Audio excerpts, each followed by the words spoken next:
Venezuela is broke. The people are starving. Parents are giving away their children because they cannot afford to take care of them.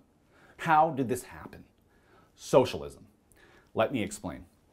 Venezuela shouldn't be in the state of starvation and bankruptcy they're in. It's the most blessed South American nation as far as natural resources.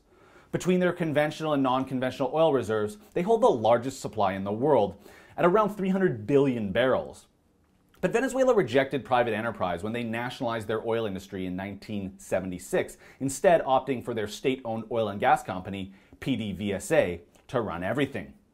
And sure, there are plenty of OPEC countries that successfully produce and sell oil without private enterprise. But Venezuela has completely screwed up any chance they have to help their own people prosper with the profits of their oil exports.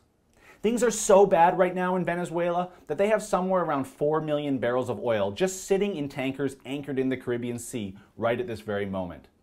Today, Reuters broke the news that because of the financial hardship currently affecting the country and the state-owned PDVSA, they are unable to pay for hull cleaning, inspections, and other port services for these tankers.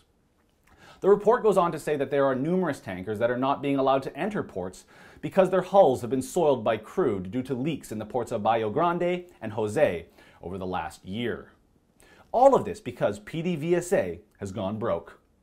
This could be really the last straw for Venezuela, a country, as I outlined, that is on the verge of total collapse, and a country that subsidizes gasoline to such an extent that just a few years ago it was cheaper to buy a gallon of gasoline than a gallon of water. This is a sad state of affairs, but it is the result of hardline socialism and Marxism. While the people of Venezuela suffer on a daily basis, the power class and the elite benefit the most. Do you know who the wealthiest individual in Venezuela is? Well, it's none other than former leader Hugo Chávez's daughter, Maria Gabriela, and she is worth $4.2 billion. Not bad for the daughter of the man who once declared, "Being rich is bad." But what I find more disturbing is the admiration Chávez, his successor Maduro, and the country get from Western left-wing ideologues, including right here in Canada. Alberta NDP MLAs. Long live Hugo Chávez. Long live the values that he stood for. Compañero Presidente Hugo Chávez. Or what about perennial federal NDP candidate and Toronto area activist Linda McQuaig, who has penned a number of glowing articles praising Chávez over the years? And we can't forget Naomi Leap Manifesto Klein either, who shared this article on Twitter after Chávez's death, one that describes Venezuela as, quote, the most democratic country in the Western Hemisphere, unquote. Well, it's not much better south of the border either. America's favorite socialist, Michael Moore, bragged about meeting and partying with Chávez back in 2009. Just look at him talking about the socialist dictator like he's a celebrity. There's this racket in the room above us on the third floor. I mean, loud noise, party going on. I called down to the front desk. What's going on in the room above us? Oh, the president of Venezuela's up there. I said, you've got to be kidding me.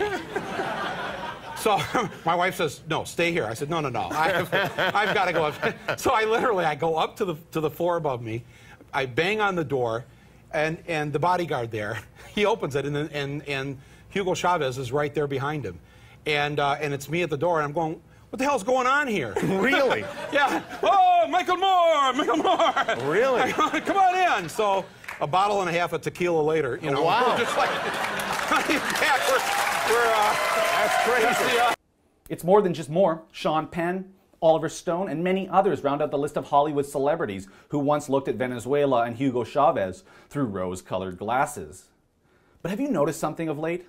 All of these Venezuela and Chávez backers have gone suddenly silent as the poster child of post-Soviet socialism begins to fail, and the dream of a perfect Marxist utopia funded by the proceeds of state-owned oil royalties is fading into the dust.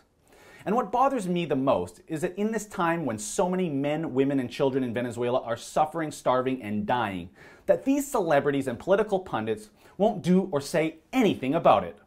So while those 4 million barrels of oil sit in those tankers, millions of people are suffering at the hands of failed socialism, and nobody seems to care anymore.